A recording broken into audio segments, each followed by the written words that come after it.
Guys, nandito ako sa sa taas. Malamig dito. Nandito ako sa bahay nila Ewan ko lang kung sino man nakakakilala ditong bahay na to. Mapanood nila. Bahay nila Maring daw eh.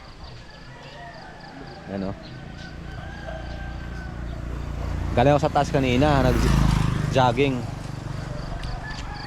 Maaga pa ako nag-jogging, madilim pa. Talagang hindi maramdaman yung lamig na nagpahinga ako. Dito, lamig. Mahangin din pati. Yung dagat, tingnan nyo. Ando layo ko na Nandito tayo ngayon kasi mag-opening sila ng kanilang tawag nun, refilling water station dito sa Baluybuan sa upper. Ako kakameraman magiging cameraman muna tayo ni Roxy Vlog, ni Mami. Kaya sinamahan natin siya ngayon. Kaya kung wala, nandun ako sa baba ngayon. Takbo. Challenge ko kasi 7 araw everyday ako jogging hanggang taas. 40 to 1 hour ang takbuhan pataas Sakto lang. Daily life ko yan, daily routine jogging para maging healthy ang ating katawan.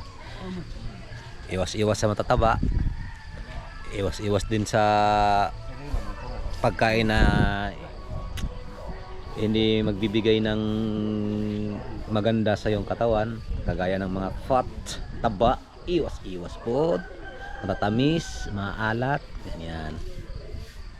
Para babalik natin yung dati natin na sigla, yung dito, yung wala na dito nakita dati yun yung naging athletic yung body natin.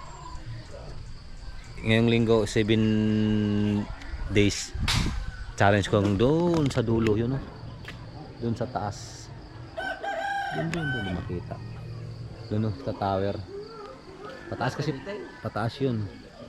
Doon yung ating challenge ng isang linggo. Sa susunod naman hindi ko pa alam, titingnan ko yung kondisyon ng tuhod ko kasi pag tumakbo kang pababa papunta doon hirap ng papipigil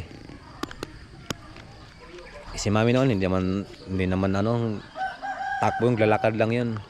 Kaya iniiwan ko yung takbo ako balik doon. Salubong ko na lang siya. Wala na, hingal. So update lang muna tayo guys mamaya. Video ngayon na lang muna. Tapusin natin yung challenge. Bye bye and God bless you all.